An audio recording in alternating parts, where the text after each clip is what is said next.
Naglabas ng video ang Iran nang umano'y pag-atake nito sa isang warship ng Amerika sa Gulf of Oman.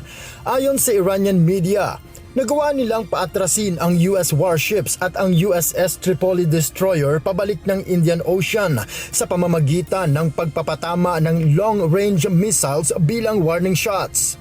Agad naman itong kinontra ng United States military.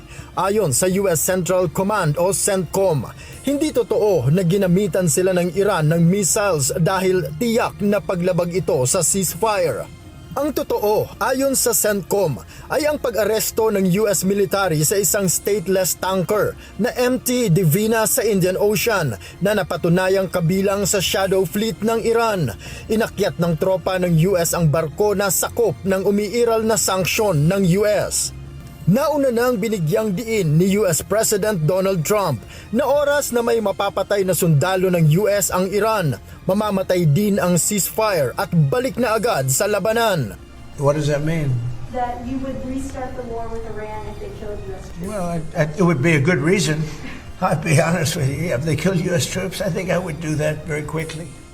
Samantala sa isang panayam, sinabi ni Mohsen Rezai, ang military advisor ni Iranian Supreme Leader Ayatollah Mojtaba Khamenei, na ang US-Iran peace deal ay matutuloy lang kung papayagan ng Amerika na isauli sa kanila ang $24 billion na bahagi ng frozen Iranian assets.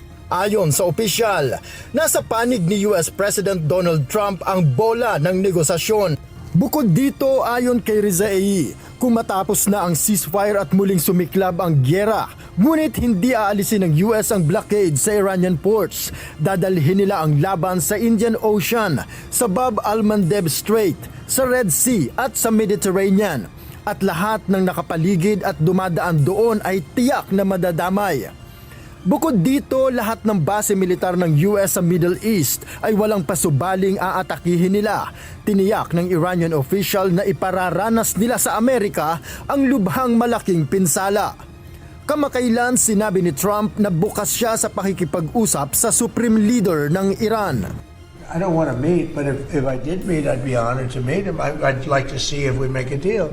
But if we make a deal, it's possible that I would meet him. I'd be okay with it. Would that happen here in the U.S.? White Oh, House? I don't know, Peter. I haven't really heard too much about it. I didn't suggest it, but some people have suggested it. If it happened, it would be happen. I'd be respectful. Pero para sa Iran, isa itong pagkatalo at kahinaan at hindi kailanman nakikipag-ugnayan ng Iran sa mahihina.